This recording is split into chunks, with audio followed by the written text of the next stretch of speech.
Welcome one and all. And decent company.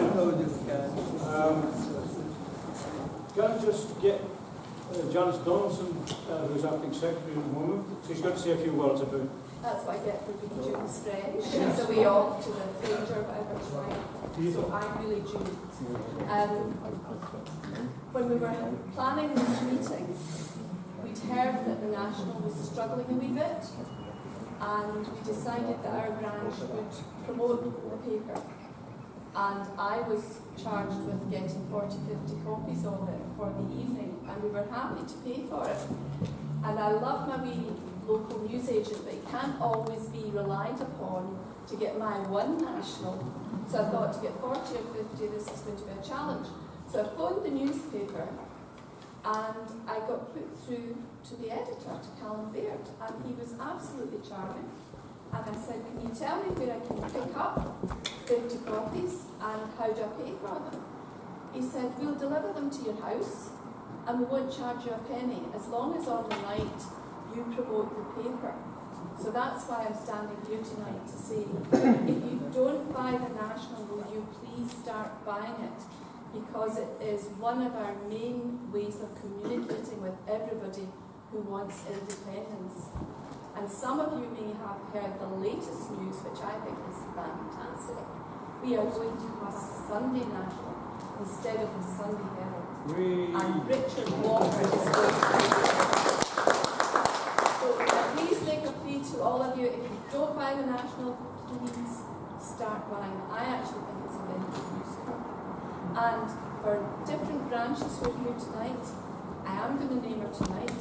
Jennifer came up with a really good idea about canvassing, and when the two of us are out canvassing the Derry, we take copies of that week's National with us, and when we chat doors, we ask people if they've ever read the National, and if they haven't, we offer them a copy.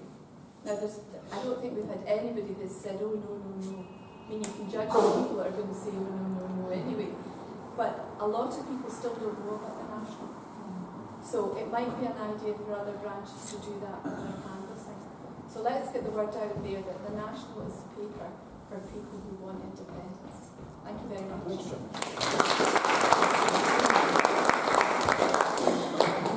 Okay. Tonight I should establish at the outset that this is not so much a debate in the sense of an argument or a bout with contestants in each corner in some kind of contest. This is much more kind of discussion, coming together of different perspectives, people, two speakers who come from different lines of territory, as it were, speaking on the same topic. The timing couldn't be better because the Growth Commission report, of course, is now out. The Common Weal have just brought out their major paper under your authorship. Who's your co-author again? Peter Ryan, who has contributed a lot to our work on currency and a few other issues. And is that paper available? That paper is available on our website, allofus.org. There's a library section there, you can download the paper there. Okay. Right, let me introduce you first of all to Dr. Craig Dalzell, who's just spoken on the right-hand side here. His background is not in economics, you may be relieved to hear. His background is in something even more extraordinary, laser physics. Whatever laser physics is, the only thing I think about laser physics is from my days when I used to get the Eagle comic. There's a thing in there called a ray gun. And I think that must be something to do with it.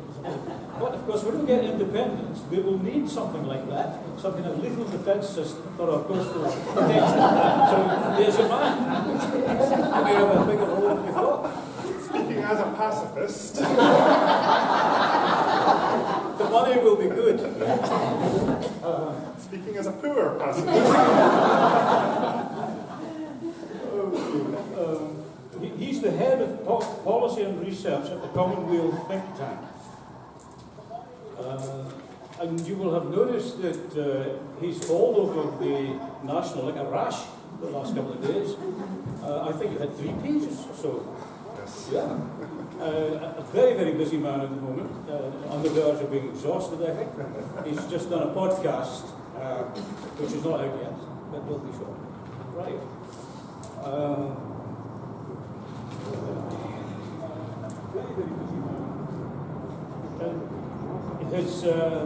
The paper for the Common Weal, his paper for Common Weal is preparing Scotland for a monetary sovereignty from day one of independence.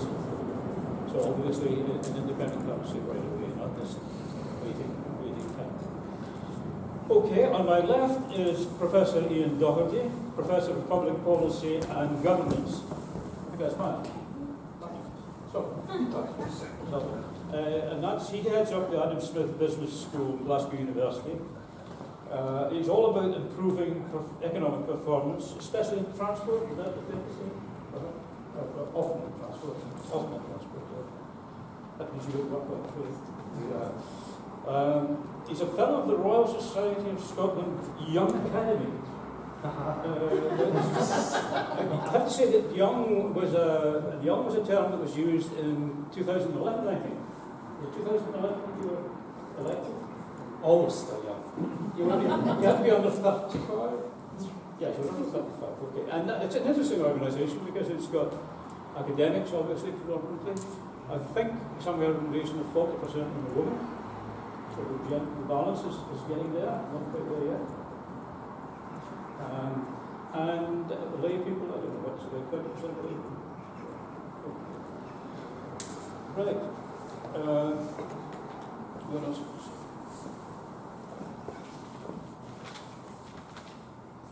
Feel free to say that I'm sitting to the left of Craig again. I quite like that, actually. See how long that stays. Okay. Feel free to swap. The positions change. Well, when we first, as a branch, started thinking about speakers and speaking on this particular topic, I approached Andrew Wilson, who's the chair of the commission, the Scottish Economic Growth Commission, and he said, I don't think I'll be able to make it. I said, well, why don't you send a young tuck? And you must have people in your organisation who need to cut their teeth. He said, I'll do better than that. I'll get Professor Docherty. And he'll be able to come in his carpet slippers because he lives very close to the hub. So, next door. Literally next door. Okay, I think we'll start off, Craig, if you set going. So, I'd like to start just by getting a lay of the room. How many of you here are intending to go to at least one of the National Assemblies over the next few weeks? Good. How many of you would have liked to go but couldn't because either the tickets were sold out or they are restricted to SNP members, so you couldn't go? Right, that's excellent as well. So we've got a few audiences here that we're going to be speaking to. A lot of what we're going to be speaking to tonight is really directed at folk who are going to be at the National Assemblies because we want to set a tone for those discussions. But we were also kind of promised that this discussion would be open for the wider movement, the wider guest movement. And while a lot of us won't be at the assemblies, we have got the opportunity through groups like this one to have these discussions outside, and we're hoping that we can feed in that way. And when the report initially came out, how many of you have read it, by the way?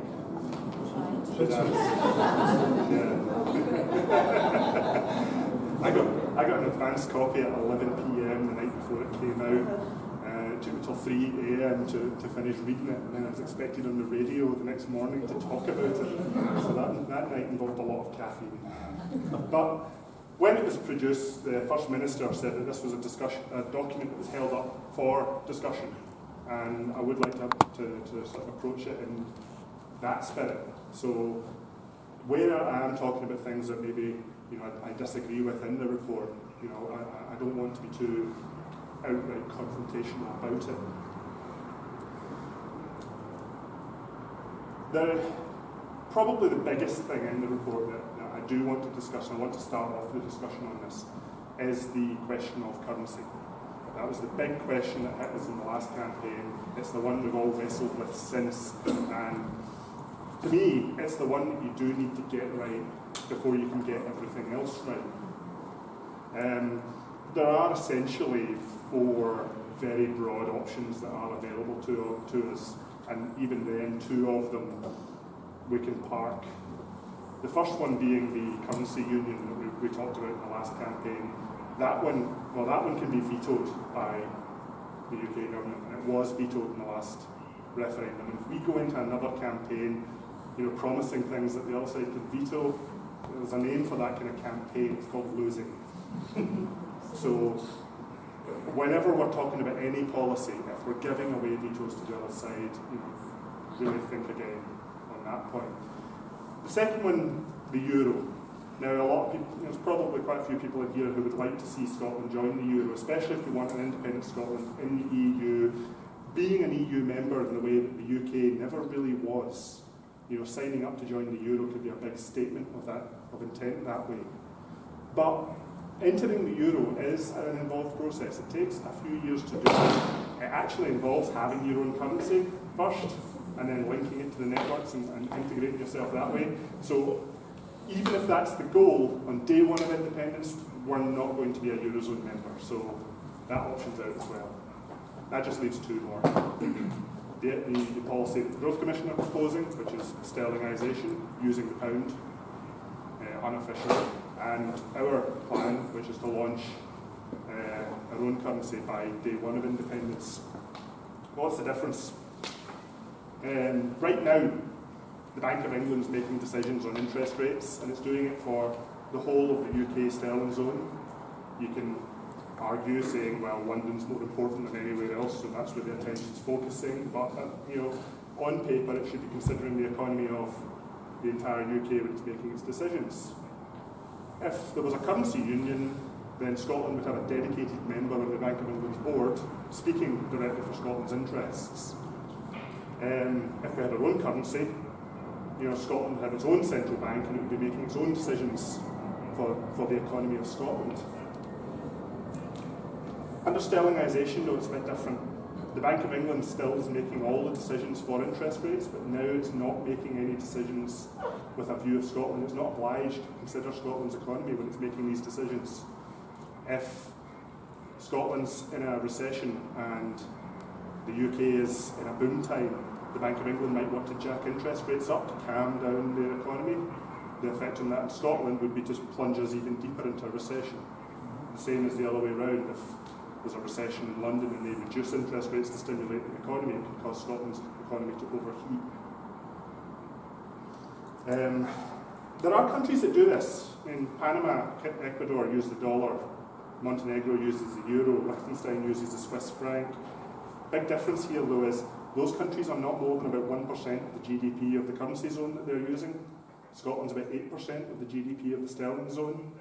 So if you're removing 8% of your economy from your decisions, it could introduce instabilities into your model. This has not been tried, not been tested in a country of Scotland's relative size before. So we'd really be going into unknown territory if we did this. I have another issue with the kind of timings that the Growth Commission put out as well. They have said that this would be a temporary thing, although it's not a strict timeline. Our plan to launch a currency would start pretty much the day after a referendum. We would start building the IT systems, the bank accounts, start dual pricing all of our shops, start offering people to convert their savings over a 3-year period between the referendum and Independence Day.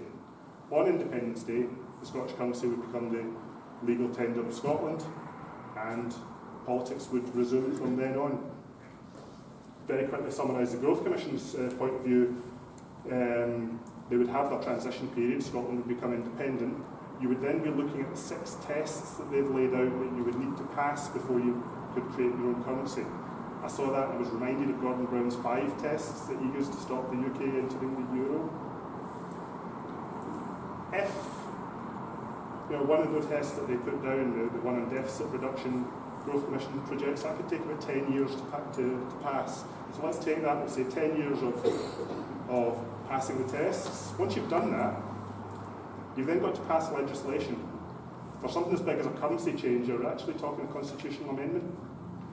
That means a supermajority in your parliament, probably means a referendum, the way Ireland just has done to change their constitution.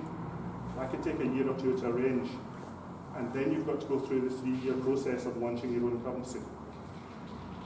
What I'm saying is, if Scotland had a referendum in 2021 following this timeline, it would be 2039 before Scotland had its own currency.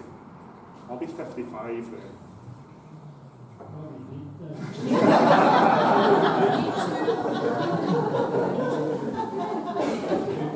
They're really useful to have a sort of percentage score, negative and positive, relative to the elderly and relative to the young, just watch the figures change.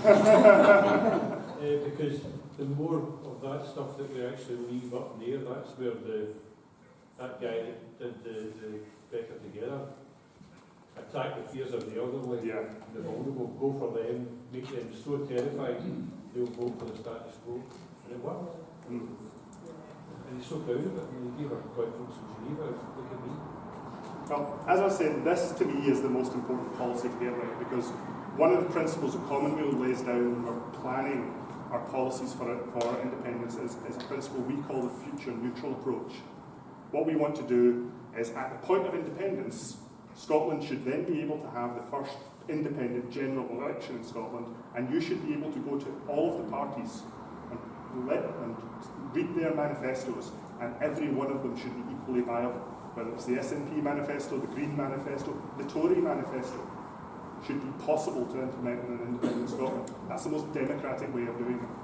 If we go into independence, locking ourselves into policies that aren't easy to change, that take years, decades to change, that locks us into a particular vision of the future.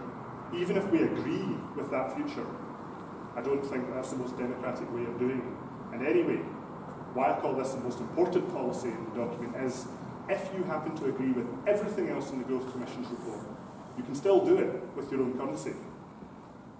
If you're sterlingised, there's a lot of stuff you can't do. So just to go through a couple of the other policies that we might want to discuss in the Q&A, one of the things that caught my eye in the Growth Commission's report was the idea that Scotland should effectively copy and paste the UK's tax code, its financial regulations, into an independent Scotland, and that it should keep maintaining some sort of harmonisation with the UK's financial regulations. Those regulations weren't sufficient to prevent the 2008 crash.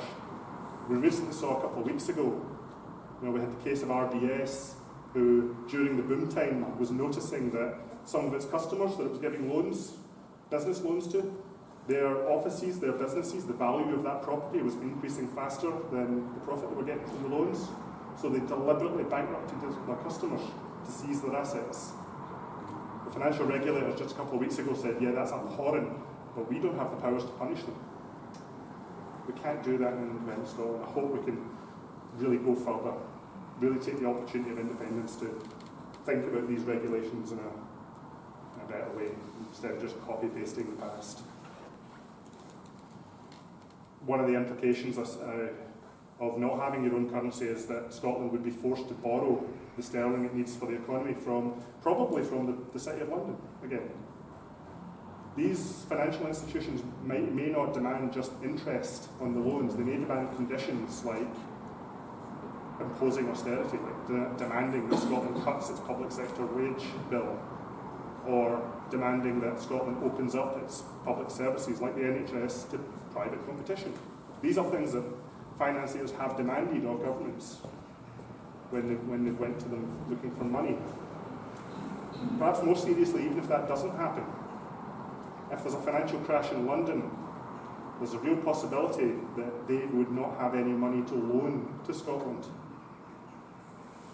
So Scotland could have a liquidity crisis and be dragged into that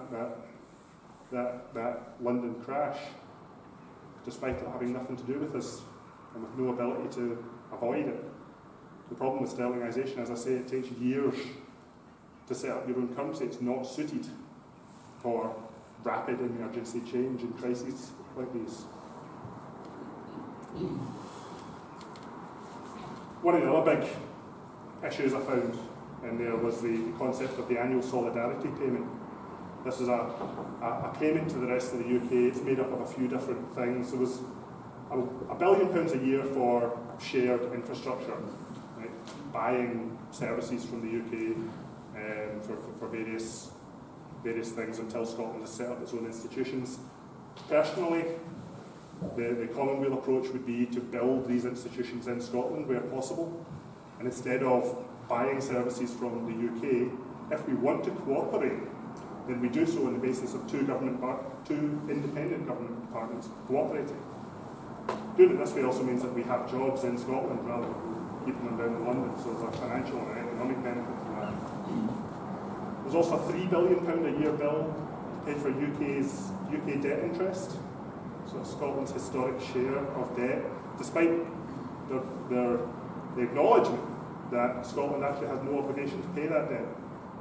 The UK would be the continuing state. It would keep all of the UK's debt. This is something that the UK government acknowledged. If there is some sort of debt and asset settlement, then our plan would be, instead of paying this debt interest, simply work out how much we owe, borrow it if we have to, pay it in one lump sum, and then the obligation is gone. We've settled our bill. That way you don't get into political fights down the line when someone wants to change that number. The one that really struck me though, I really hope you can maybe talk about this one, because it was a bizarre one to me. Scotland's entire foreign aid budget of £1.3 billion a year would be given to the UK, and they would spend it on foreign aid as they like. Yeah. That was definitely the impression I got from it. So I hope you can clarify it. If I've got this wrong, please pull this one out for me. Because I can definitely see a situation, if this is the case, of maybe there being some humanitarian crisis that Scotland takes the side of, and then we find out that Scotland's aid is being used to fund the side that's caused this crisis. That's not a good situation to be in.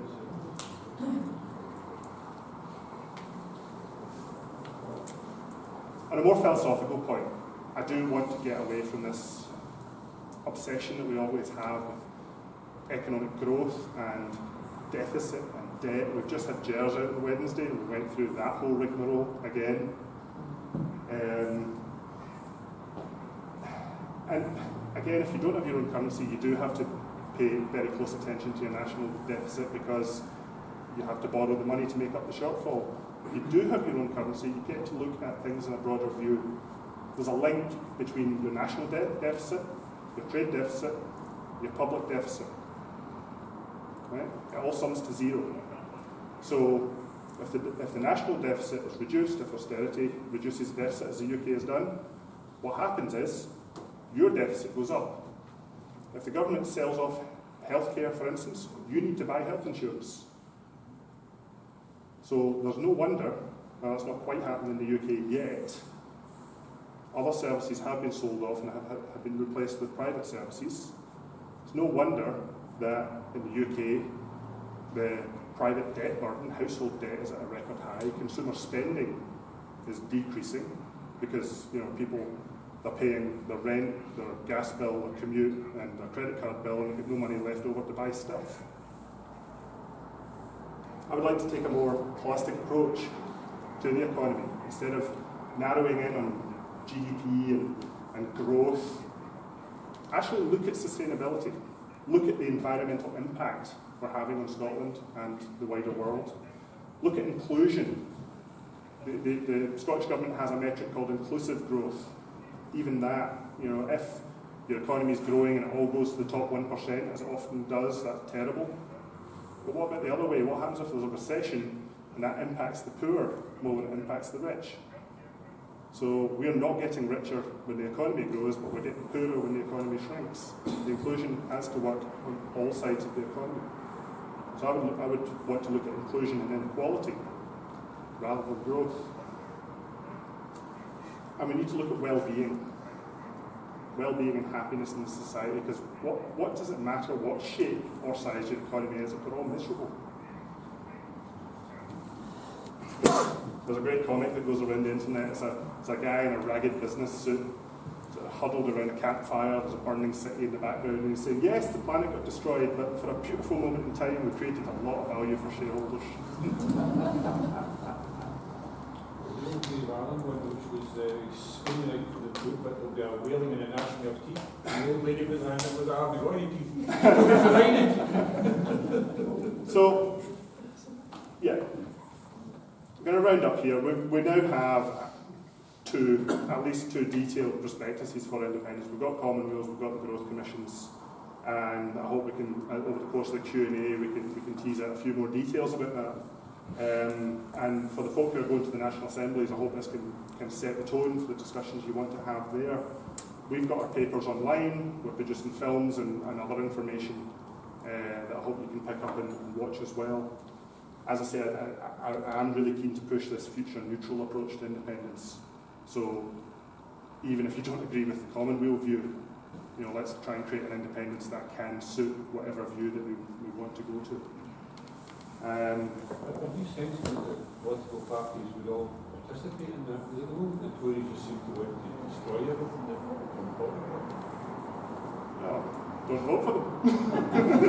I know, we want to set it up so that they can participate. If they don't want to, that's their choice. Just with the sense they all want to keep the honourable exception of the Dean vote, just that the Labour seems to be completely ritualistic, would just want to keep it. Scottish politics to a great degree is paralysed around the constitutional question at the moment. Maybe after independence we get a reset, a realignment. David, can I ask you to try and keep the questions at least? So just last slide anyway. As I say, our website, allofusfirst.org, you can download all the policy papers. I also have copies of our book, How to Start a New Country. If you want to buy a copy, I've got some up the back. Give me a shout after the Q&A. Thank you.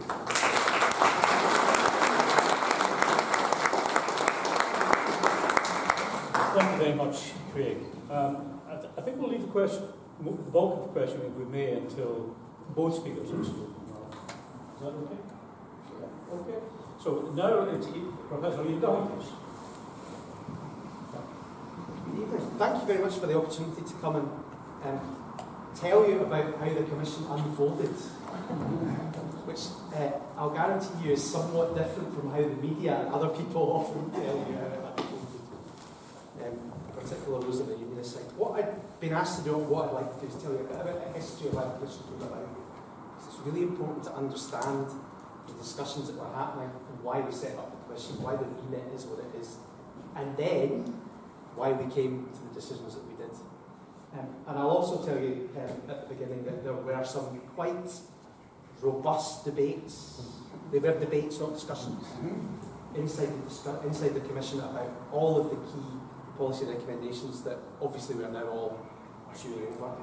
And we were absolutely of the view that the Commission's report had to stimulate debate. We are not shying away from that. It's great. We welcome constructive criticism, because that's the kind of debate that we need, with emphasis on the constructive. Some of the critique from the other side is not always as constructive as you might like it to be. But I'd echo Craig's call to get involved. If you get to the National Assemblies and you can take some of the things that you've got after tonight and help participate in those debates, all the better. So, history of the Commission. Everybody in this room will have had countless debates after September 2014 about what next. Okay?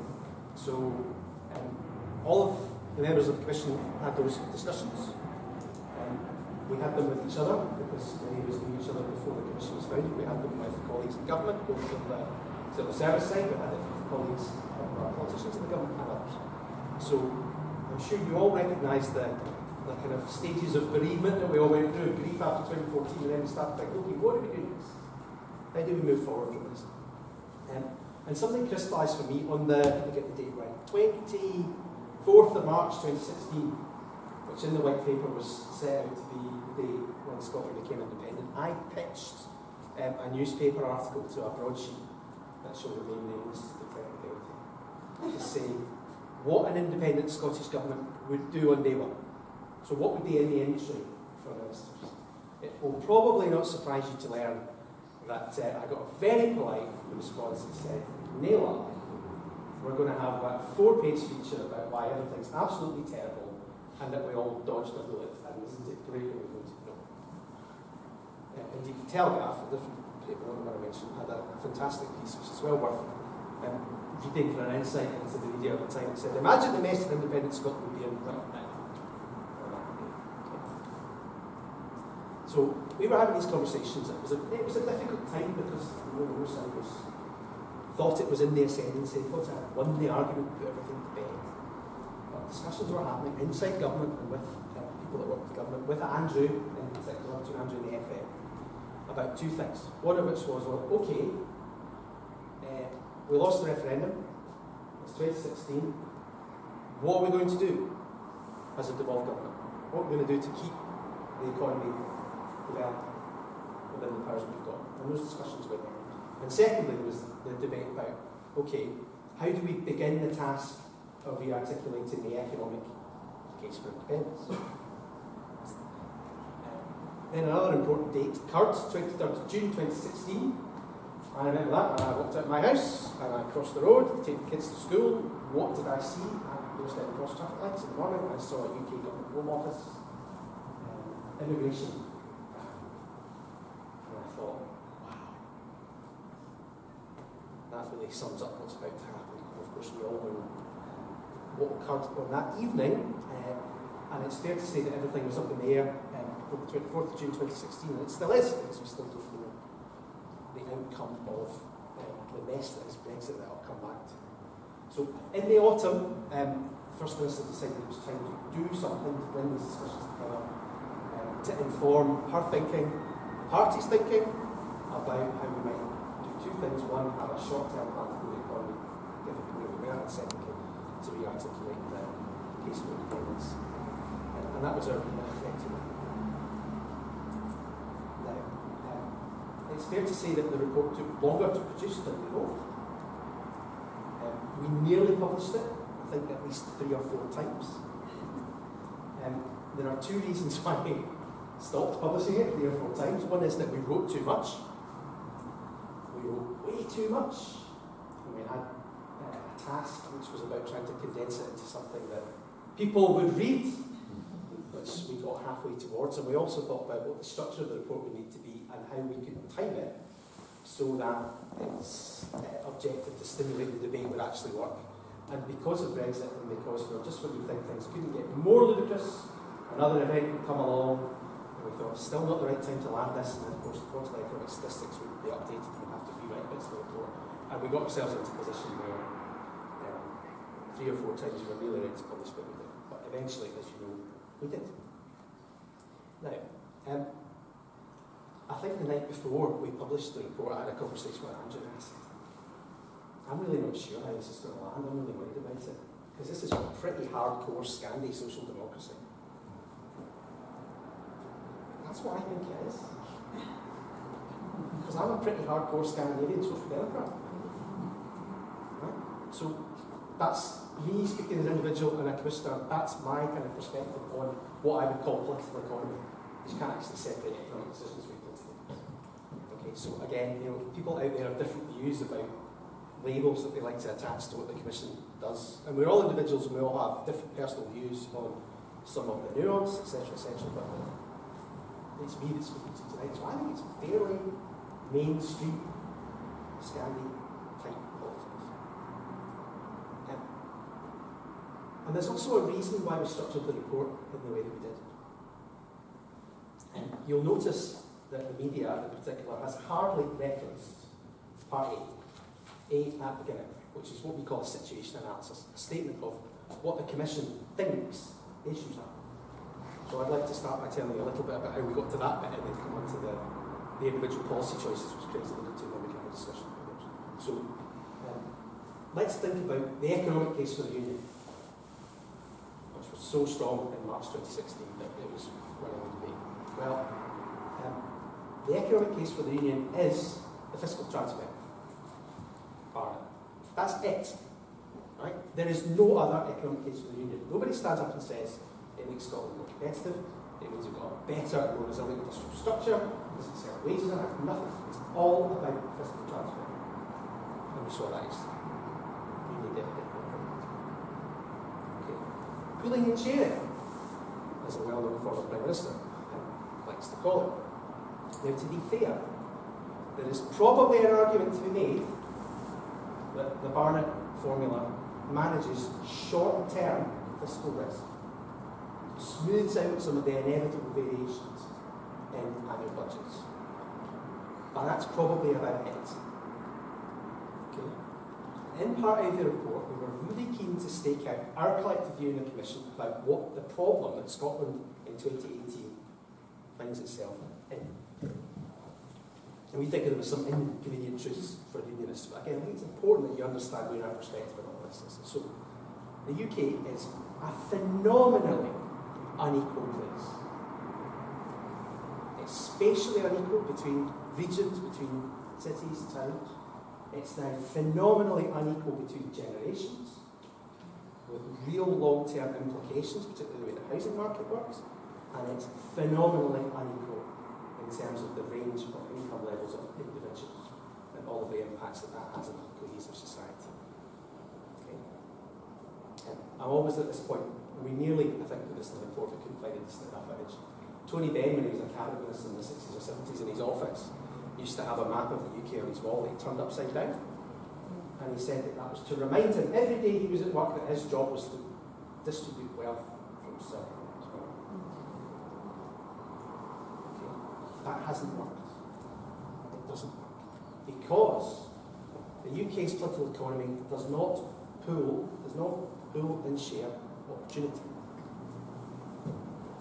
What we've evolved is a policy-making system that says, here's the core in London and the South East. It's too big to fail, and the region's going to go flat. That's pretty much how UK political economy works. Population growth and migration in Scotland is a perfect example of this.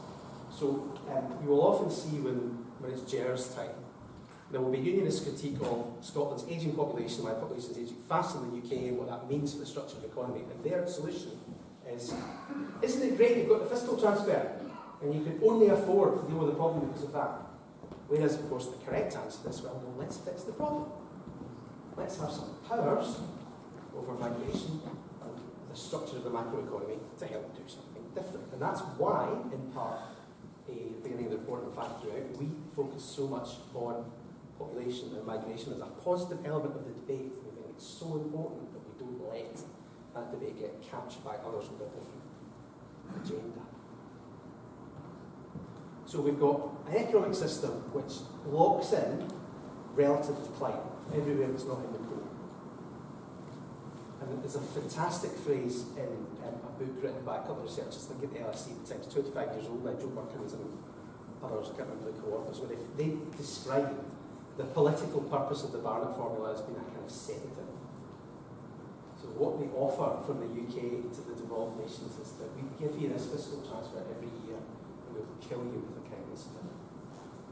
Because what it does is it stops us addressing the first principles questions about why the economy looks like it does, why it doesn't look better, and why we don't emulate the success of the countries that we write about in the report. Okay, so that's to give you a flavour of our general perspective on where we are. So at the front end of the report we've got a situation analysis that says all of that. Scotland's an economic region of a large economy, or the UK. The UK is grossly unequal between places, between generations and individuals. One of the phrases in the media that absolutely drives me nuts is when you hear people accidentally talk about the UK being the 6th or 7th richest country in the world. It's not. It's the 6th or 7th bearing the exchange rate. Largest economy in the world, but in per capita GDP terms, and this is something in Craig's work I think you're really correct to highlight. In GDP per capita terms, and therefore in real wages and real living standards, it's absolutely mundane in its performance. It's now something at 27, 28, I think it was 18. Okay. Real wages are depressed, etc., etc. That means that well-being of all of us is not nearly where it should be. And of course, partly because of that, and think about the map that we've all seen about how different places voted in the Brexit referendum, this dysfunctional political economy is about to embark on a massive nationalist tantrum called Brexit that'll make everything worse. Every single serious analysis, not just about the overall GDP loss to the UK, but says it will be highly differential between regions, and that the north of England in particular is going to be hit extraordinarily badly by Brexit. So, we say the economic case for the Union is unsustainable. Fabulous quote that I've made aware of recently by the late Lord Ralph Darrenroth, who was a leading influential figure in the Labour Party, then actually the STP in the 70s and 80s, and he described British politics as being focused on offering a better version of yesterday. That's exactly what the current structure of the political economy of Britain and the fiscal transfer that underpins it does. Okay, so it's there, it'll all be like it was yesterday because we'll give you some more cash. Interesting thought experiment. And this is particularly important for those of you who read highly numerous critiques from the Unionist side of some of our work, which assumes that the status quo is resilient and likes to do 25-year point forecasts about what the status quo will be like. If Brexit turns out to be anything like most of the mainstream economic analysis of how it will affect different regions, particularly of England, will there be anything that looks like a Barnett formula in 5 years, better than 25 years? I don't think there will be. Okay? So even a better version of yesterday is optimistic. So, Sustainable Growth Commission. The clue is in the name. The current model is not sustainable. And that was our starting point. Now, we deliberately set out to make to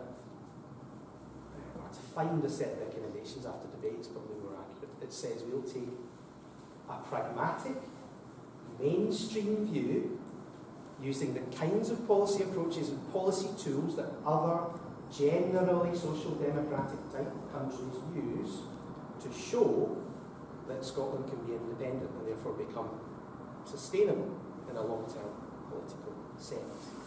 And that's important to say. Yes, a lot of our assumptions are deliberately conservative with a small c. Because in our kind of report, they have to be.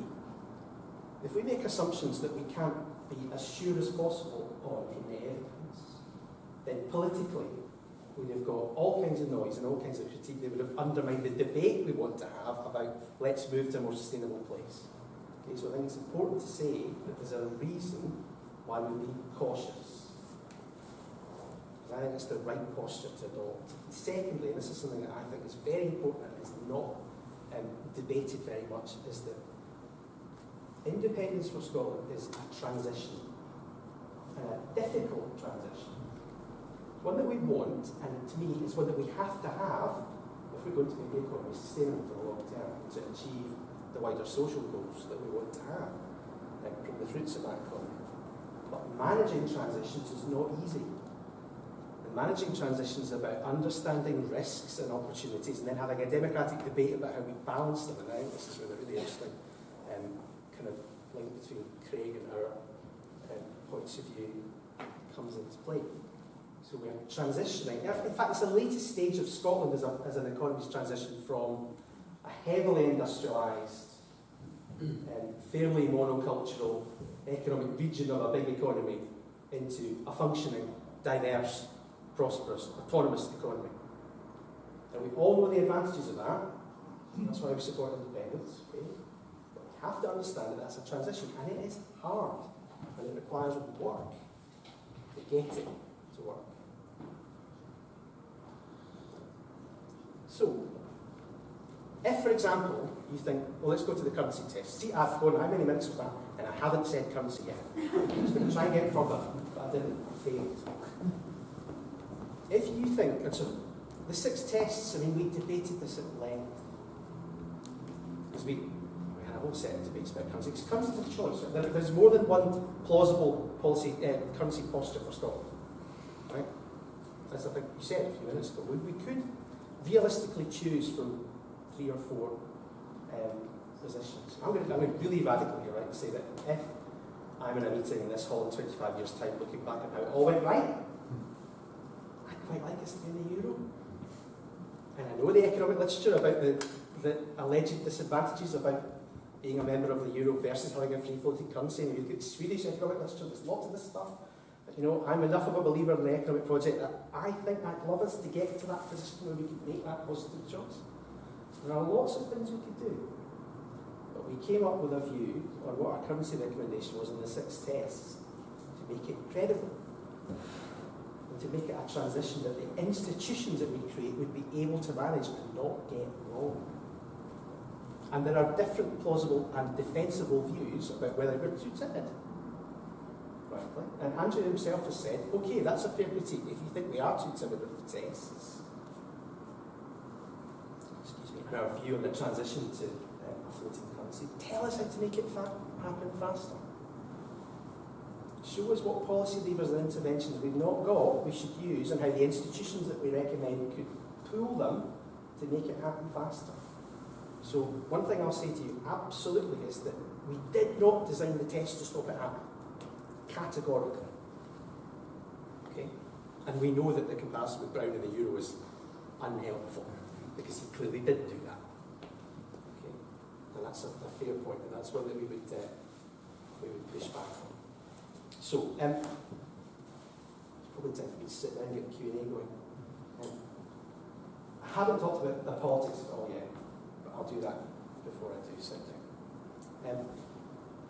I do come from a business school where people do this thing called management, and it's a truism in change management that convincing people that moving from A to B is a good thing is the easy part. Easy to say to people, that's better over there than what you've got now. Okay? The really hard part is convincing people that moving from A to B is worth the effort. And that's where lots of transitions and change management processes break down.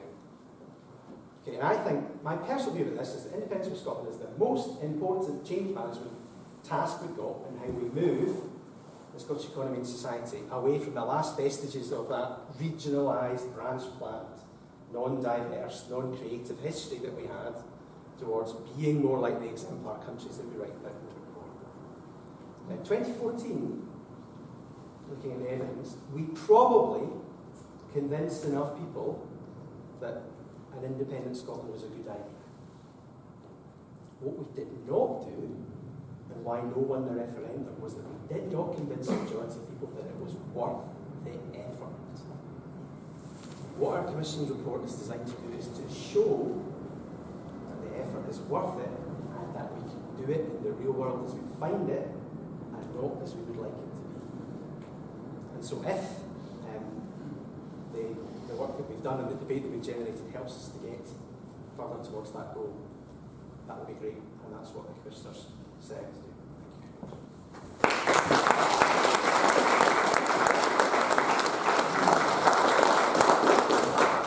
Questions? Can you direct your questions to the chair? Any questions? Hang on.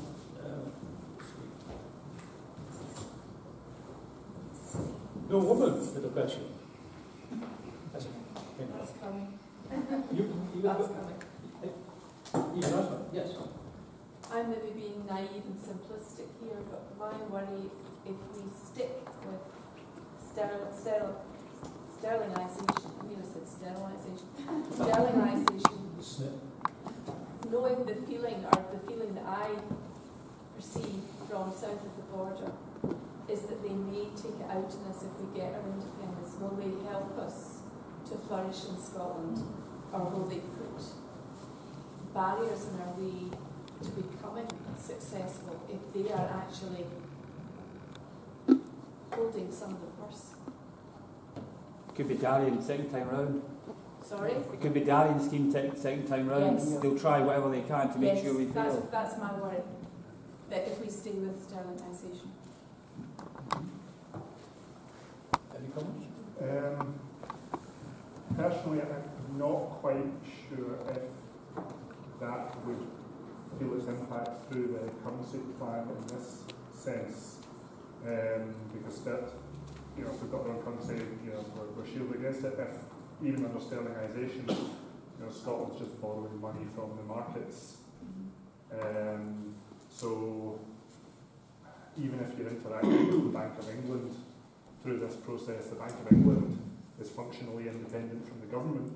So Westminster couldn't impose anything on the Bank of England without infringing on that independence. So I'm not quite sure if it would manifest through that That's just angle. my view. Sterling is a freely tradable international reserve currency. You know, you have to, and I think this is where the insight in the debate between these two positions is, right? Which of these choices that we take to make this transition happen is about how we balance risk and opportunities, right? And there will be more than one valid view on what the balance of those risks and opportunities is. Our view is that the risks of moving straight to a floating currency, and these may well just be perceived risks out there rather than real ones, but perception is real in terms of currency risks generally in lots of different fields, but also in terms of the kinds of stuff we saw a bit of in 2014 about pensions and mortgages and all the rest of it. And that perceived risk is real. Right? I don't personally think the risk of using a tradable international currency for a defined period of time, if we get the tests right, is as remotely material. You may have a different view. Craig, I think it's got a different view. That's a fair debate to have. Even within that, I can see a case for, during the transition period, under our plan, the Scottish currency would be pegged to sterling. You need to do this for technical reasons of setting up the currency. At the point of independence, it then becomes a political choice. We could move straight to a freely floated currency. Personally, I think that's probably where I would aim, but you could also just as well keep pegged to sterling, or you could peg to the euro or a basket of currencies, and they all have their own policy implications as well. This is all part of that future neutral thing of, you know, we can take that initial plan and then branch out to many futures. Can I just say something else about that as well? It's important to think about how anything that Craig or the Commission or the pro-independence movement puts out is heard in the media. There's upside as well as downside risk for all these things. That means that things could turn out better than we expect rather than worse. And if we're successful in a new autonomous jurisdiction called Scotland in growing the economy more quickly, then these choices get easier. And part of our argument in the Commission report is that there's a fixed institutional capacity to make things happen, particularly in the early days of an independent country, and we really want to focus on improving our growth performance because it will make these choices easier and make things happen more quickly. Now again, that's our view, and we set out in the report why we think that needs to be the priority. And if you hear Andrew speak at these kind of events, he's much more au fait with the inner workings of the financial system, something I try to avoid, I have to say, being a good Scandinavian social democrat than I am. But he makes some really good points about institutional capacity, and sort of in your report about, you know, there's a limited amount of expertise to go around. We will have enough, but we need to make sure we absolutely direct it on our priorities. Because if you get that right, the quicker you grow the economy, the better choices you've got, and the more quickly you can make things happen. But these are all upside risks. These things are all possible if we get it right. Iain, my question is, why would it take 3 years to set up Scottish currency? After all, if you look at the Velvet Revolution in Czechoslovakia, my understanding is that initially they were going to share the currency, but within about 6 months it became obvious that wasn't going to work, so it didn't take them very long for Slovakia to set up their own currency. Equally, if you think about how quickly the old pound coin disappeared and the new pound coin came, or the old paper pound, £5 and £10 disappeared and the plastic ones came in, I don't see why it's going to take 3 years to set up. So I'll run through the process chronologically. Part of the issue is we're 30 years on from a lot of the transition from the post-Soviet era, and we've actually just become a much more digitised, IT-reliant society, and that actually makes things a bit trickier. Our process, year one, we would launch the currency as a digital token, right? Just to allow the IT systems to have a marker that you can use. The banks can then start upgrading all their systems and their payment methods, because things like BACS, which you use to transfer money in the UK, that's purely a sterling system. So you need a different transfer, a different payment system, a faster, more efficient one to use the Scottish currency. You then give people the opportunity to open new bank accounts, because again, your sterling bank account doesn't accept foreign currencies. If you take dollars into the bank, it gets converted into sterling and then put into your account. I think there's one, maybe two banks now in Britain that offer multi-currency accounts. They're not common. Shops start dual pricing. You then, as the central bank starts building up, and this is a big difference Scotland has compared to the Soviet countries. A lot of these countries had a federal banking system that could just become a central bank. Scotland doesn't, it'd have to set one up. It's a bit of a recruitment issue more than anything else. You can have their shiny glass and steel towers later.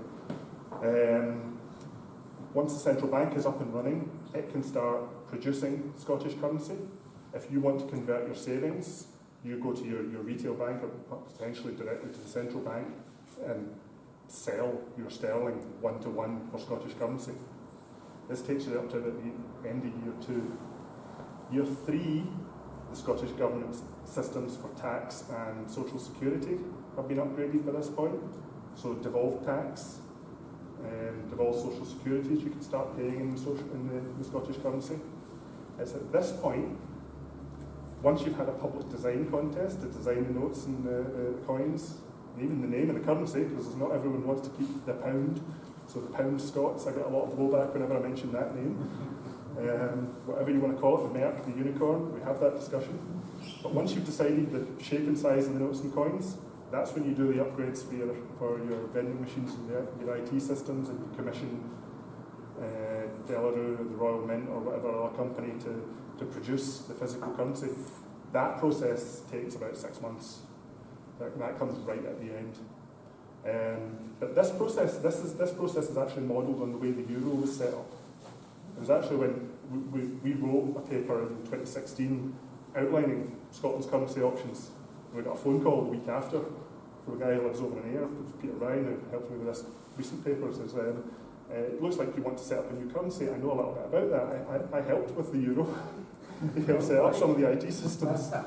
So we've very much modelled that process on the way the euro was set up. The major difference, actually, except for scale, is that when the euro was setting up, if you took your francs to convert to euros, those francs were disappeared. They ceased to exist. The sterling would still exist in Scotland. So the central bank could actually just claim that sterling and use it as part of the foreign currency reserve. That's a bit of an advantage we have. So yeah, it's a fairly long technical process, but that's what we think we need to do to get it right.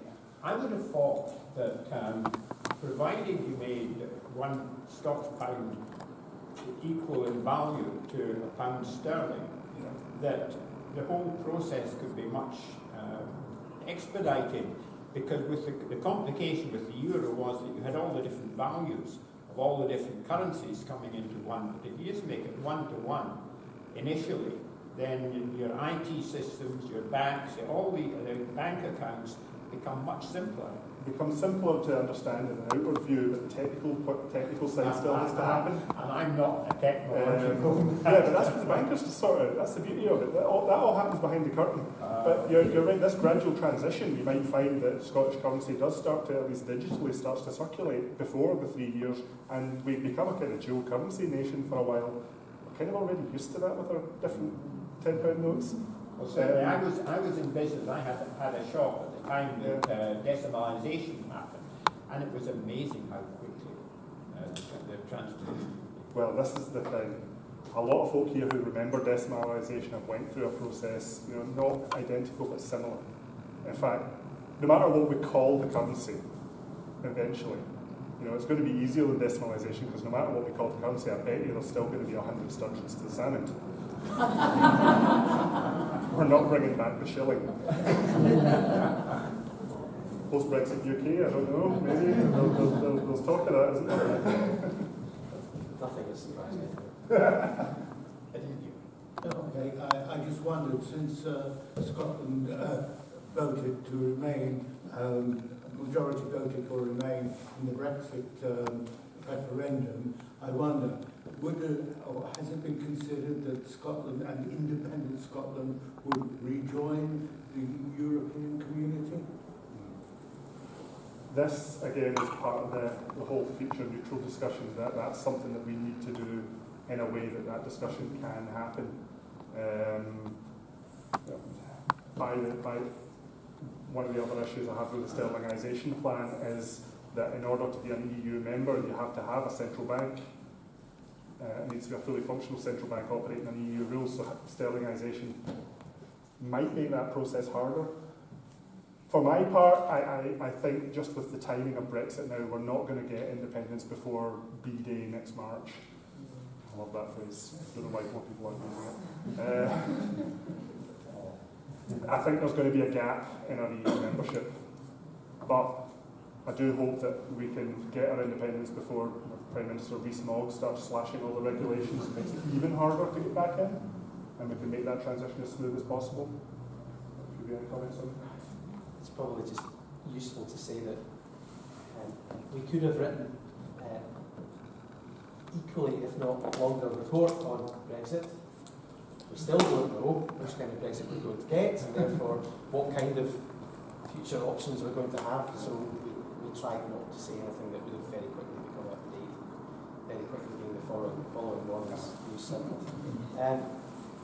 For what it's worth, I think I said earlier on, I'm strongly pro-European, to the extent that that probably flavours my personal views in the ultimate currency endgame for Scotland, because after all it's a political economy, and the euro isn't much of a problem to small northern European productive states. So I'm sure that different people in the Commission will have different views on that, and we argued them out in terms of coming up with what we thought was the realistic currency plan for the world as we found it, not as we like it to be. But if you're asking me, how would I vote in any subsequent referendum? Yes, I'd love us to move back to full membership of the EU as quickly as possible. Okay, thanks, Mr. Chair. I've got a question that's a close question actually for Iain, so please don't be Corbynist about this. It should be simple to answer. It's not going to be difficult to answer. Since you're closer to the First Minister's ear on economics than we are, perhaps through Andrew, simple question, because we're just focusing on currency here. Is it the case that the First Minister wants to know when she announces IndyRef 2 what the prospective decision or recommendation is going to be for the currency question, because she'll be asked that straight away? Or is it the case that, for me, for example, I would see an 18-month period after the first day of independence, after the 19th of September, whatever it will be, 18 months before we set up an independent state. That gives us a series, 18-month series of rolling referenda, perhaps, every 3 months, perhaps, maybe initially currency, the first one in 3 months, for example, something else 3 months later, something. People might lose interest, but that doesn't matter. It's up to them to decide what kind of country they want to form through independence. Is Nicola Sturgeon going to be amenable to saying that, like a bit like Alex Salmond was first time around, or is she going to have to say, listen, I'm going to be nailed on this straight away, so we're going to nail our colours to the mast, therefore I have to know what the decision is before I can even announce IndyRef 2? Is that why she's scared to go there until she's sure? Good question. I don't know. I've spoken to the First Minister once since the reports were published, where a group of us that were available went to talk with her about the report. I don't want to put words in her mouth. We've written a report that sets out our recommendations that we think are the sensible pathways to achieve what we want to see. She's been pretty forthright in terms of how the SNP will debate that through the National Assemblies. And I presume that will then come to conference eventually for some kind of formal policy decision. It's 15 years, I think, since I've actually been active in the party in a physical sense, so forgive my rustiness for knowing how these mechanisms work these days. I don't want to put words in her mouth. I'm sure she understands the issues. I'm sure she understands that there's more than one plausible position for us to be in. I've known the First Minister for 20 years now. I always like to remind her that I was only in second year at university when I first met her at Hustings in the 1992 general election. She was going between public meetings and sitting in law finals. So that's how long I've known her from. I don't think she's somebody that ever gets scared. I think she's an immensely astute student of the long game. And at the risk of straying into the politics, which is not something I particularly want to do, when your opponent is busy hanging themselves, you feed them more and more. And also, to be honest, who knows what kind of Brexit-inspired political crisis we're going to have, because there will be one. And it will probably either be in October, probably during the party conference season, or it will be at some point between January and March. And any pragmatic leader of a government who has the interests of their electorate and citizens at heart would want to be as flexible and keep as many options open as possible. So I think she's doing exactly the right thing in waiting and seeing until something crystallises. And as I say, she's an incredible student of the long game, and I'm sure she has spent so much time thinking through what those moments of crystallisation might be, and that she knows that she's going to act. But can I tell you what she's thinking about what they are? I'm sorry, I can't. So if that's the case, we don't have to jump now to make a decision about currency. We should educate ourselves to the options and be ready to jump when the question is asked. So we absolutely should. And I mean, I'm tempted to say, and this is back to the structure of the report, if we spent as much time talking about the structural problems of the political economy we find ourselves in, and why we need to get out of it to make our society and economy sustainable in terms of better productivity, better inclusion, doing something about the mix in population. If we spent as much effort debating that as we do currency, we'd probably be in a much better place. Not just in terms of general understanding about what the issues are, but also to be ready to fight on a referendum where the economy will be the battleground. I really would encourage you to think about why we wrote the report in the order we did. Look at the front end and look at what it says. David, I think it ties in a wee bit to what you said, which I think is a very powerful thing, and that is how do you persuade people that it's actually worth making the effort. This is an anecdote, purely and simply, an Austrian lady who approached us up Stewart Street in Glasgow just before the referendum. She was a really genuinely lovely old lady. She must have been touching 90s. And she said she was pretty much sure she was going to vote no in the thing, but she wanted to give us a chance to sort of maybe advise us. She had started off with her money, her savings in Deutschmarks, which then were converted forcibly into the Reichsmarks. Then she went to Deutschmarks, but that was forcibly because she was trying to escape from the Nazis. So she ended up in France, converted to the euro, and then she ended up coming to the UK because she had family here and she was getting elderly. And with each of these transitions, she lost quite substantial sums of money on her savings. And this was all to do with this currency question. And of course, we couldn't give her an assurance one or the other, but all we could say was, A, your pensions are going to be secure because that's all tied to England, and that we would do everything to sort of match the values so that the pound would be matched. And she was wise enough and intelligent enough to get that. So she took her wee blue book, she promised people she would read the book and she would make her decision with some information. That comes back to this whole thing about information, but it has to be at a level that people on the ground floor are going to take on board and going to be interested in the meeting. So that's just a point that if people think that their pockets are going to be hurt, they're not really interested if it's short term, medium term. That's of no interest. If it's coming out of their pocket, that's going to sway them. And that's probably where the opposition is going to really face us out on. Common Weal and some of our partner organisations have been doing a lot of focus grouping and polling on attitudes towards independence over the last few months, and we're hoping we can start rolling out some of the the conclusions of that as soon as possible. One of the big things, one of the key things that I've found looking through the data, you sort of split everyone up along remember the 10-point scale we had for independence, running from absolutely never to absolutely yes, right? And you've got a segment of the population who, for lack of a better phrase, are flag-waving nationalists. Whether it's a saltire or a Union Jack, they're never going to change their position no matter what. If you're a campaigner on the door, you find one of these people, say thank you, bye, and move on to the next one, even if they agree with you. Right? No point in talking to them, they're never going to change. Right? Half of them you don't want to change. In the middle, you've got the kind of softer pro-independence voters who have been convinced that it's a good idea and are ready to make that leap. You've got the softer no people, he was saying, who probably think it might be a good idea but are not yet ready to make that leap. This is the thing that is coming out of these social attitude surveys. These softer no voters look a lot more like yes voters than they do hardcore no voters. That means they're winnable. They're more winnable to our side than our voters are to the other side. Getting it right so that we can bring people with us is going to be the key to winning the next referendum. But that was the better together argument. When you watch the YouTube video, they narrowed it down to there was 30% removable. Yep.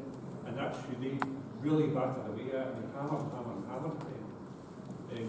And they hammered away right up to the day before the election, or the referendum. And that's exactly the point we're making. We need to do exactly that same modelling, but we need to come along with positive messages and really reinforce them as a good thing. And again, I totally admire that view that we have to make it clear this is really worth the effort and why. And my very last point on that is we spoke to a number of teenagers who were being unduly influenced by parents and grandparents.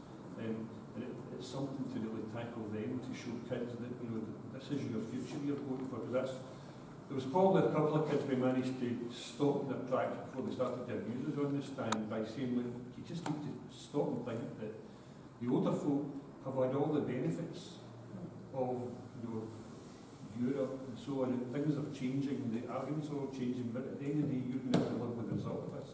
And we did manage to get through a few of these kids, but we needed more reinforcement. There's been a good shift in the polls among the younger folk. We kind of look at the headline polls and they say, nothing much changing. It's about 46% yes, plus or minus 3, and it has been since 2014, which itself is an astounding thing. When you dig into them, I have a paper called The Demographics of Independence, published a couple of months ago, that digs into the sub-demographics on this. When you look at age, younger folk have shifted from about 55% pro-Indy to about 75% pro-Indy. There's a big older folk are drifting away. There's a big widening generational gap happening in Scotland. That's something to address. Yeah, because that came across Twitter to me, there's something 77% of the young people they say they want to have this whole Brexit thing done. It doesn't represent them at all. I think I'm right in saying that if you look at the polling evidence that we've got, you're absolutely right, we know the headline figures haven't changed, it's something like a third of people on each side have changed their mind. Yep. Most so the level of churn that's going on in that area is extraordinary, actually. And so you've got two kind of movements. So people that have gone no to yes tend to be younger, more female, and higher income. And people that have gone yes to no tend to be older, more male, and lower income. And that tells us something about how the different kinds of kind of flag-waving debates are playing out, and how people perceive the messages that the Brexit sides in particular are saying about their own individual lives. Just probably something to talk about politics, but I can't resist it going back. This is the first political public meeting I've done in 15 years. This constituency, let's think about what we know about it from how people vote. So it's really cautious. They voted no strongly. They voted remain strongly. There's a lot of people here we know are on relatively high incomes, but their standard of living is still precarious. And they are just absolutely desperate for it not to go wrong. You have to understand the psychology of that. That's why it's so difficult for people in places like this, that if to get them over that, it's worth the effort because they immediately think about the risks. You see that in the demographic, the huge chasm we've got now between age groups. But unless we understand the psychology of that and think about why people are making a rational choice, we won't be able to articulate any of these arguments in a way that will really land with them. As you were saying, with the really deep structural problems with the UK economy, you've got people, households with, from an objective point of view, should look pretty well off and earning substantially more than I am, for instance, but almost their entire combined wages go into paying the mortgage, the gas bill and the commute. They've got nothing left over for life. That's no way to run a country. And childcare, which of course we must think about how that resonated in 2014, because that really did land, because it's a serious issue. Maura, before I bring you in, can I just make a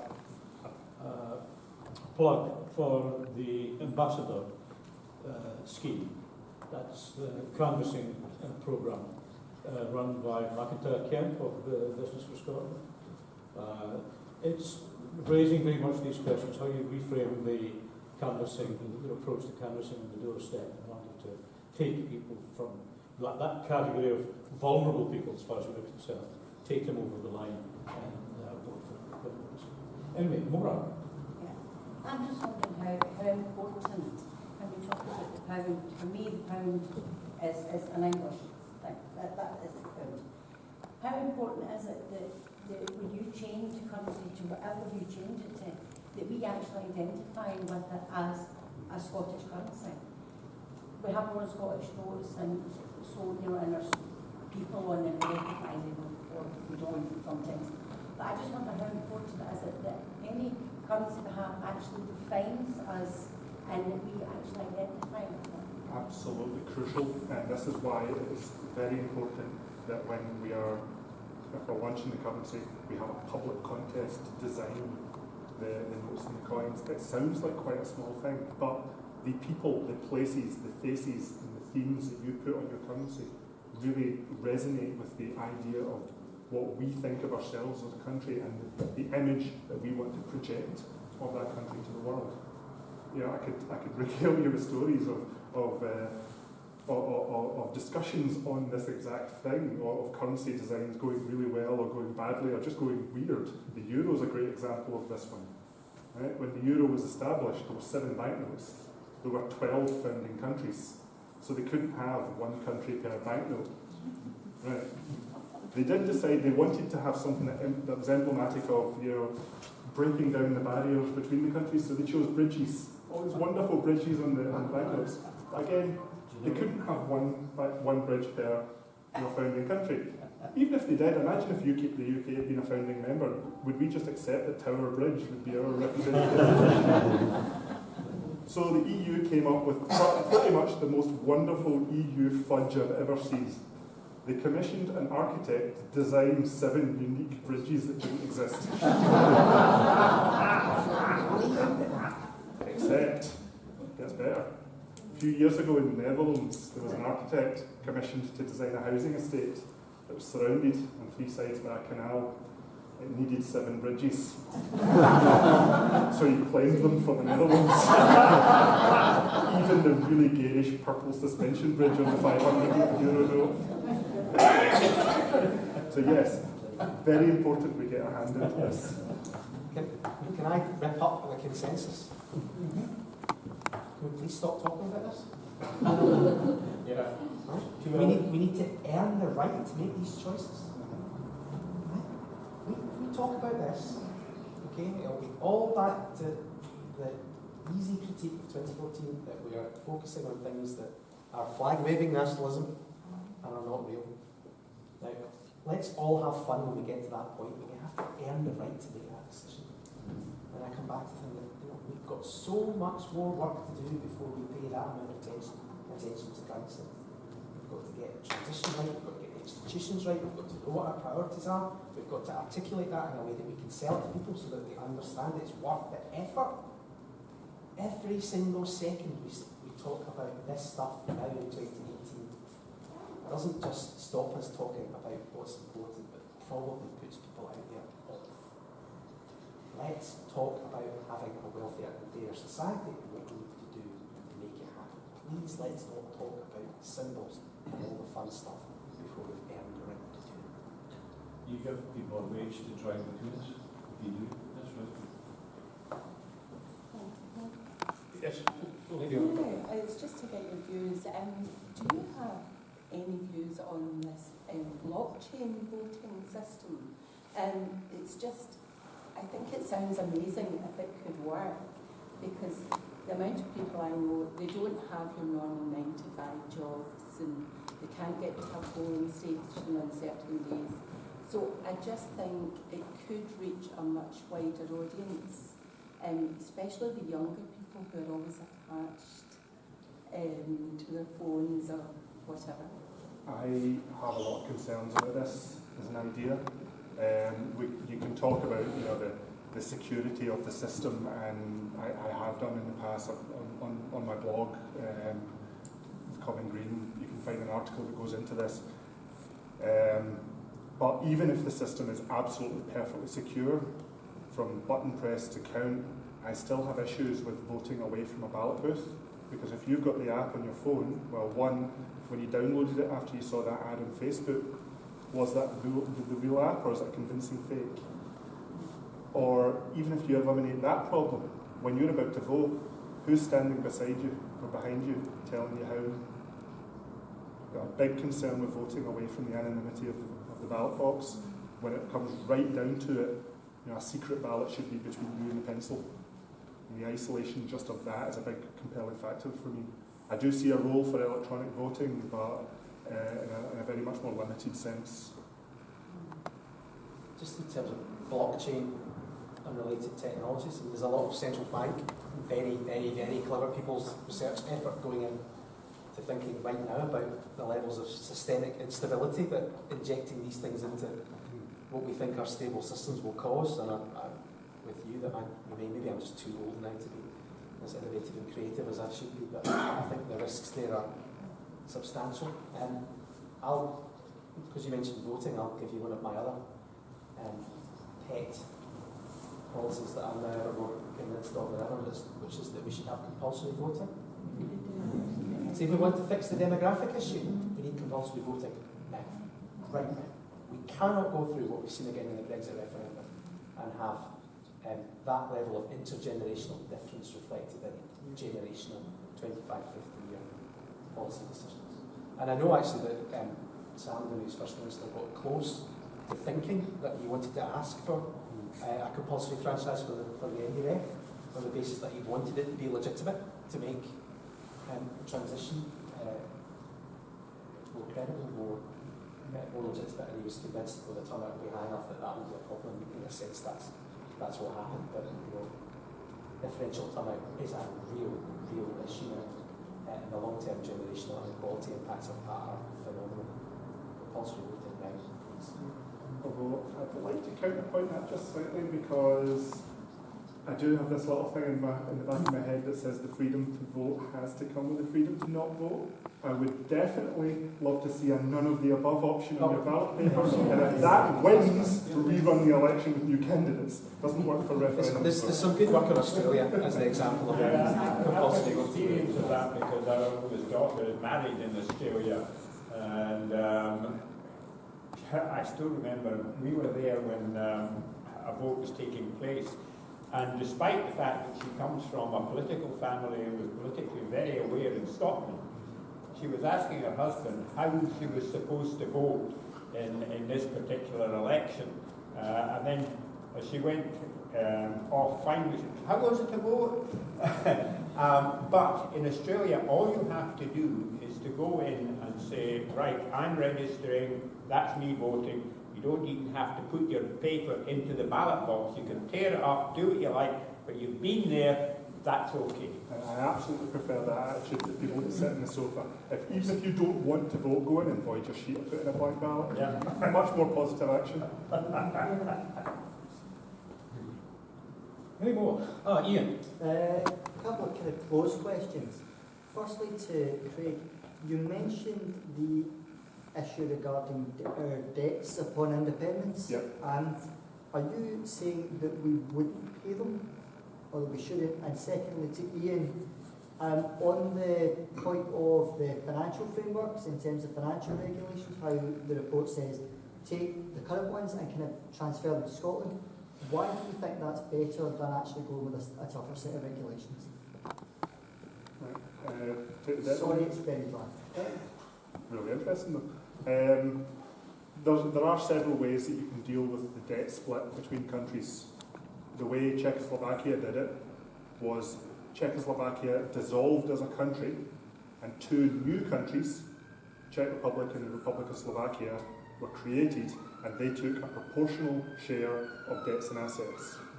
Right? The other major way of doing it is more like the way the USSR dissolved, where the USSR dissolved, Russia claimed sole successor status to the old state and took on all of the debts. Right? It also kept the USSR's permanent seat in the UN Security Council, something I think the UK might want to keep hold of. This is a position that the UK took. Actually, it took the position that it was underwriting all of the UK's debt in the event of independence. Because actually the process of transferring the debt is quite an involved one, especially if you want to actually transfer ownership of things down to the individual bonds. Anyone here have RS&I premium bonds? Yeah, that includes them. Right? Countries that have went down this route can get embroiled in decades of sorting this out. For me, the more positive way of doing it, I think we more or less agree with this on the debt side of things, is the UK takes claim of the debt, also takes claim of all of the UK's mobile assets, most of that's military equipment, kit and things like that. What I would then say is if Scotland wants a share of those assets, it would mortgage the value of them against a share of debt, and we would build up what we needed. What I would then say is you tally that up, because there might be stuff in Scotland that the UK wants, and there could be a bit of back and forth there. And if there is a net imbalance, you then write the cheque and you hand it over to whichever side is out of balance. So we say that you'd have to go through a process of allocating assets as part of the negotiation. We also it aims to say several times in the report that what we say is illustrative, because all of these questions would be resolved by negotiation. That's what happened. And there are a few examples of which Craig has mentioned about how that happened. So again, we say this is what we think a reasonable position would be to illustrate what would happen in the event of. And just interestingly, one of the reasons that Fraser Halder, for example, is so happy to say JERS tells us very little about the long-term finances of an independent Scotland is because it doesn't begin to do any of this. Yeah. Right? It talks about now, and our assumptions now about who owns what it's worth. It doesn't talk about any of the actual allocation of assets. First of all, knowing what they are. Yeah, we don't know. UK doesn't have an asset register that's nearly good enough to do this. Yeah. Right? Well, there's a task, first of all, and then secondly, even if you've got that, you've got to work out what the valuations are, and then have a negotiation about who owns what, who wants what, and then trade. All of these things would happen. Okay, so we put some pragmatic views about this stuff in the report and say this is the kind of thing we'd expect to happen when it's all about negotiation. Financial regulation is also about that. So we're also quite clear throughout the report that this is a transition that needs to be managed. So we need to have strong, credible institutions with strong, credible experts, with strong, credible international experience running the new institutions to make sure that we're focused on growing the economy and giving us the right to earn better choices. That inevitably starts with, on day one, here we are, and then democratically changing it as we move forward. And it also reminds me that I didn't get a chance to answer about the international aid question that was raised at the beginning. We said that because we thought it was imperative to say that under no circumstances would Scotland default on its international obligations. And those of you who are watching the Brexit crisis unfold will see every day that signals in negotiations are really important. And so actually the reason we say that is to put absolutely beyond doubt that Scotland would not continue to meet its international obligations on international. Okay, so that's why it's there. So the critique about, well, would we want to think about that, and would we want to have some say over any of the shared services, is of course correct. But we thought it was very important to say that there's absolutely no way that we go looking to stop meeting our UN obligations on day one, because we wouldn't have the infrastructure to spend the money, and to put that beyond doubt. Dom. I think David's point about trying to have simple arguments put across to people so that we can earn their trust that this is the right thing for our country. And one of these, I would say, simple arguments that maybe I don't see often enough that I think is really important, and one of the reasons why I believe that Scotland should be independent is because the UK has got a built-in unfair competition between the market for the largest player, which is in New York State, and Scotland, so that when decisions are made in an economic way, Scotland loses out on that. Scotland has to lose out, because the people who run the UK are looking after the interests of 60 million people. They're going to do that first. They have to do that first. You're talking about the USSR, and they, under the USSR, all the satellite bits, before they broke off, they were under the USSR, but after they could thrive because they were out of that competition. Within that competition, Russia looked after Russia, had to, because if it didn't, if it put all its eggs in one basket to look after, I don't know, the state of Lithuania, then they would be rioting in the street in Moscow and say, what the hell are you doing? So the UK has, as far as I can see, got, well, as far as everybody can see, but I think it has to be highlighted more. I think it's a legitimate argument to make to people that we're in an unfair competitive arrangement, and independence takes away that, gives us a chance to redress that balance. Craig, a time to breathe. It's really important to say, though, that those people in Whitehall don't look after most people in England either. Right? Because it's not about England, it's about London and the South East. But we're talking we say that in the report time after time after time. We've got one region which is too big to fail. And the implications of that for what happened in all the other parts of the UK are really, really profound. And what was interesting over the last year was to watch some of the reactions to the ONS experimental statistics on regional deficits. And people in the London media in particular, who should know better, frankly, were astounded about the performance of parts of England. And depending on which boundaries you use, you can find substantial parts of England outside the South East, which is now demonstrably poorer than most of the ex-communist 2004 accession states. Right? That's just unbelievably shocking state of affairs. And there's a graph, I think it came from The Economist originally, which we reproduced about the scale of regional inequality in major economies. And the UK is unbelievably different from most of the other major economies in Europe. So you're absolutely right, but again, let's think about what's really happening. It's London and the South East that's privileged, not England per se. And there are all kinds of second-order effects about that. So one of the things that I'm doing in my research life at the minute is thinking about how we really get a realistic productivity uplift in Scotland. One of the things that we don't have is enough people with experience of senior managerial positions, because they're all in London. And they don't want to come back because of the way the housing market works, because it's managed for the London economy. And so there are so many of these second-order policy things that never get into the consciousness that affect the Scottish and other regions in the UK's economy of every single day. But in general terms, you're absolutely right, because I don't think that's understood. On that theme, I saw in ITM something that I found really very surprising, that they were putting this out, that the expenditure on infrastructure in London and the South East was something like £4,500 per head. whereas in the north, and they just said the north, so I don't know whether that included Scotland or not, it was 2,500. In other words, there was a subsidy in effect of £2,000 per head going to the London and the South. But it becomes a self-fulfilling prophecy, right? So a lot of my research background is in transport mobility and how that shapes where the economy is and how it functions and the impacts of that. So let's leave aside the issue of whether high speed 2 is a good thing per se, right? But it's really interesting if you go to a meeting in Manchester about high speed 2. So all the government rhetoric is going to be about how this is going to rebalance the economy and transform the north of England.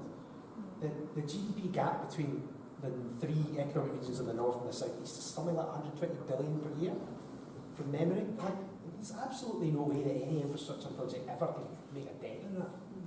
It's just nonsense. But then if you take the train back down to London and you go to a meeting about high speed 2, what is the discussion about? There's so many people going to be pouring off the train in London, we must spend 30 billion on Crossrail 2 to cope with them. And I've heard the same government ministers say these things in different places.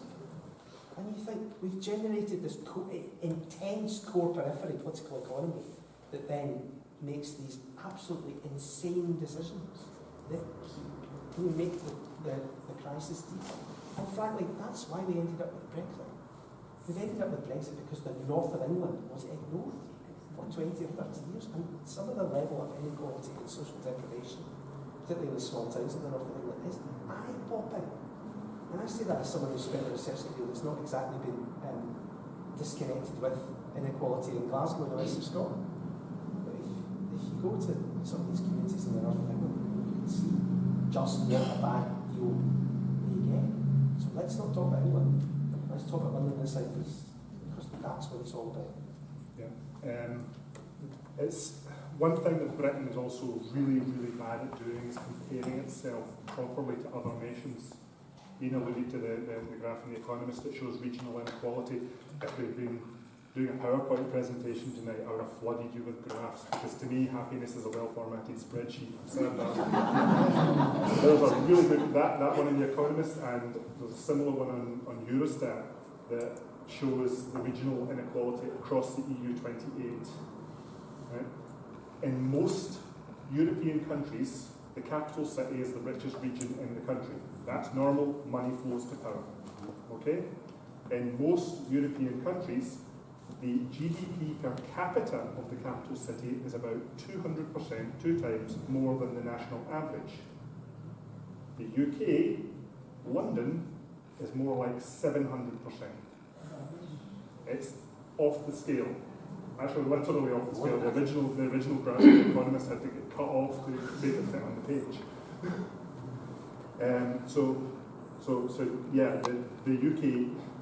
The UK is weird when you look at it compared to any other remotely comparable nation, and that's something we do not say loud enough or often enough. It's a difficult message to sell, though, actually, because one of the other things that's important to realise is that if you take away London and the south east from these statistics, then Scotland often appears as the best performing UK economic region in any metrics. Because it is, but we need to think about why that's the case. Part of it is because we've already got, and have had, not just since devolution, but before that, a set of institutions that are actually quite good at making decisions. You know, and I do a lot of work in the north of England with transport and regional development and other things, and they would love to have the institutional expertise and the experts that we've got, and some of the achievements of what we've done in particular economic sectors in regeneration. Well, absolutely nothing is perfect, but we've done some pretty good stuff. Actually, we're quite good at this. Yeah, it's quite interesting that whenever you hear that Scotland is below the UK average or whatever metric you choose, quite often we're still the third best region after London and the South East, but it just shows you how big that skew is. Thanks. So before I get to my question, guys, Ian, I'm interested briefly in your take on what I do when I'm in London. Every time I go off the tube station, I look around me and say, so this is where you spend all the oil money, right? Because I see the imbalance when you're doing there all the time. And their travel infrastructure is incredible. They all complain about it, but it's incredible. My question was, when it comes to macroeconomics, I'm not educated enough and intelligent enough to really follow the nuts and bolts. So I tend to pick my champions and align myself with what they say. My champions on economics are Mark Blythe and Yanis Varoufakis. Has either of them, ever had the chance to look at the report? Because they probably haven't. But if they have, do we know what their opinions would be? Maybe that won't be valid, but what do you guys know? That's the second time I'm going to have to say I don't know. I don't know. Well, we published it. You can take the horse to water. Yeah. Yanis Varoufakis is an emperor. I've seen a little video clip where he kind of eventually got to the right conclusion. I think at the end of what he was saying in response to that question. I don't know. That's a good challenge.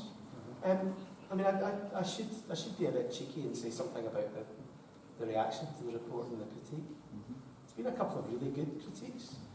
I like John McLaren's stuff a lot of respect for John. You know, he comes from a position where he knows how the Treasury works and he knows how UK governments work, and he says some good stuff in his response, actually, and we've taken that on board, and it's interesting to think about. You know, other people that take 25-year-long point forecasts and then immediately extrapolate to fantastic statistical accuracy, something which is, you know, precise but meaningless, is slightly different. There's a great quote which I saw bandied about on Twitter today from the boss, principal of Glasgow University, trying to work out who it was that said, a trend is a trend is a trend until it isn't.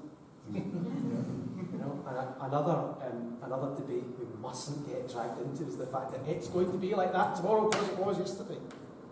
You know, just imagine we're having this conversation in 1980s Ireland, and somebody is brought into Dr. Fitzgerald in the Taoiseach's office to say, well, I'm sorry, you know, nothing's going to happen in Ireland in the next 25 years because here's the trend line, folks. The whole point is you get the institutions right, you get the right people in, you make the right decision, and stuff happens. I remember talking to a currency speculator once who gave me a bit of sage advice. He said, if you ever meet someone who claims that they can accurately and reliably predict the market, they are lying, because if they could, there wouldn't be a market because they would have all the money. Is it Keynes' quote that the purpose of economic forecasting is to make astrology look respectable? So it's important that all of us, even those of us who write reports about the economic future, sometimes you take a step back and if the world is uncertain. And again, that's something we're keen to say about the report. We've set out what we think is a pragmatic pathway that's a reference point. We're not saying that necessarily it's going to be around that, but it's a reference. Another one I like is an economist's job is to tell you tomorrow why his projection yesterday didn't come true today. Yeah, enough economists, Just what you mentioned, currency speculators there, and what's happening in Turkey at the moment. Donald Trump suddenly takes the hump against them, and it's cost him a lot. He doesn't particularly like Scotland either.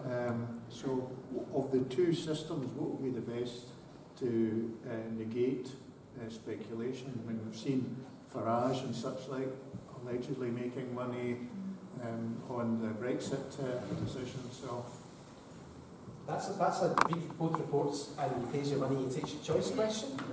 So for us, we kind of think that's a real risk, and we think it's absolutely why you get the fundamentals of the economy right and you do something to improve growth, performance, and have all institutions in place and have that track record and meet the tests before you make the move. You know, that's a particular risk appetite, to use the jargon. Craig's paper puts another perspective, which has a different perspective on risk about that. We argue that our view of the world is correct, and you'd argue that yours, but you know, he takes your money, he takes your choice in that. That's a democratic choice. That's what this debate is all about. So what do we think about the risks and opportunities and how much risk are we prepared to take? And I would say, let's be cautious because we've got to convince people it's worth the effort to get from there to there. One of the things in Turkey's particular case is they took on a lot of debt in dollars, which left them vulnerable to the dollar market. Last year we saw Denmark pay off all of its foreign denominated debt, so it wouldn't have that problem. So surely it's too weak. I'm reminded of a speech by the then Governor of New Zealand's central bank in the year 2000 when he said, ultimately when it comes down to all these choices, because they were considering, taking their free floating currency and then pegging it again, US dollar or the Australian dollar. Is that ultimately, yes, there are risks in everything you do with currency. There are often different risks rather than greater or lesser ones. They have different ways of managing them rather than greater or lesser ones.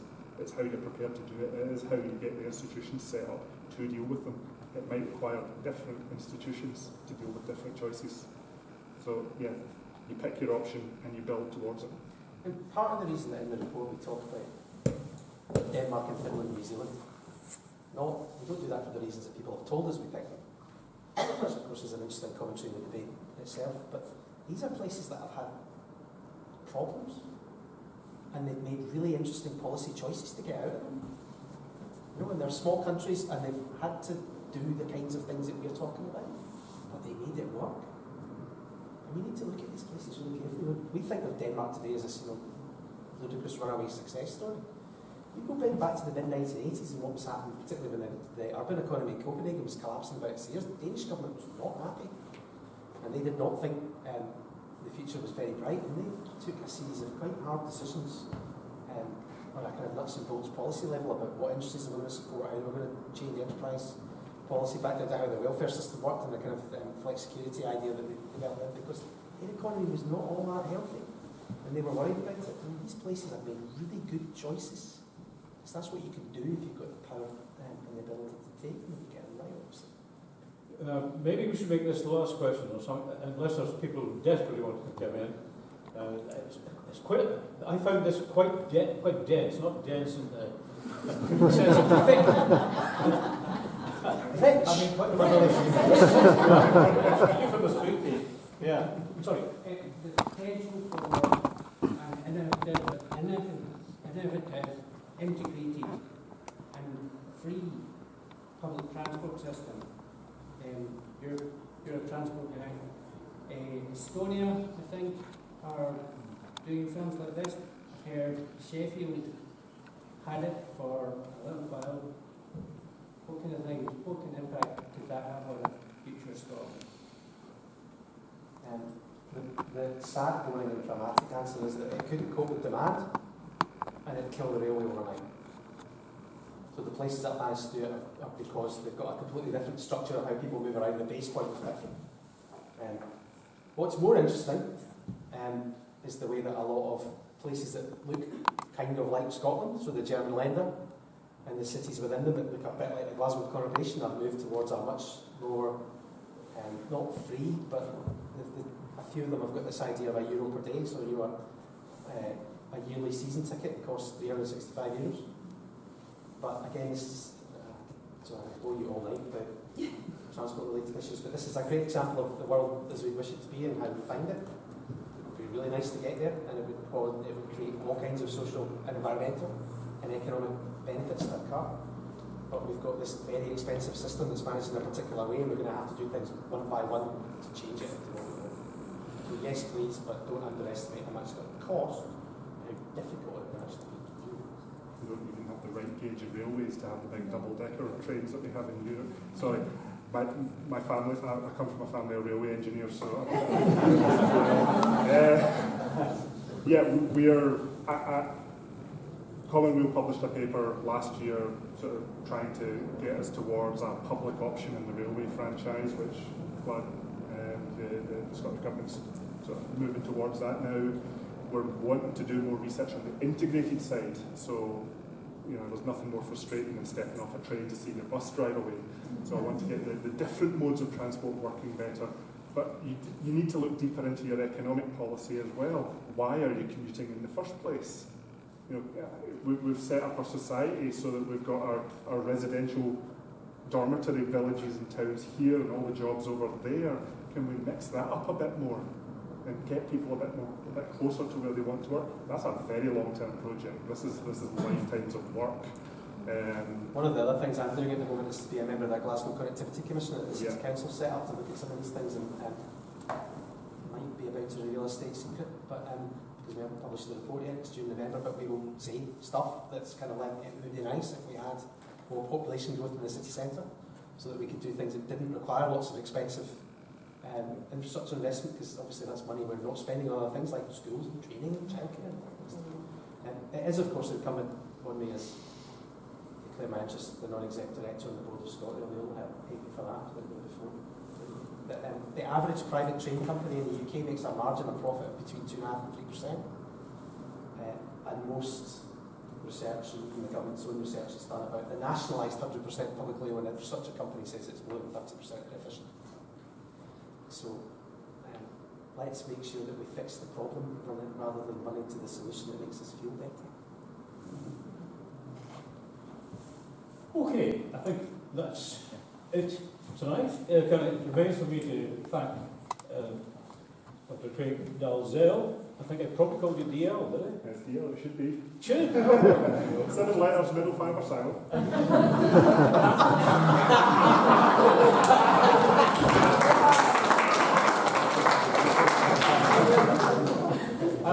Professor Iain Docherty, or is it Iain?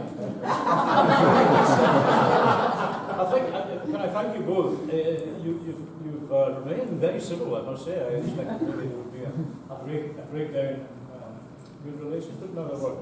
And thank you for the questions, and thank you for turning out in such a large number, And I think it wasn't very promising, I have to say. Some of you got soaked on the way in, I think.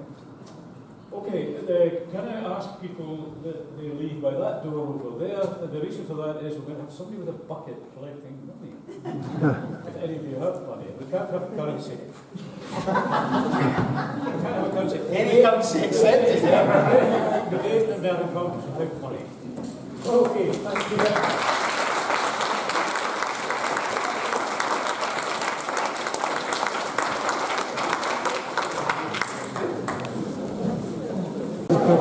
Thank you.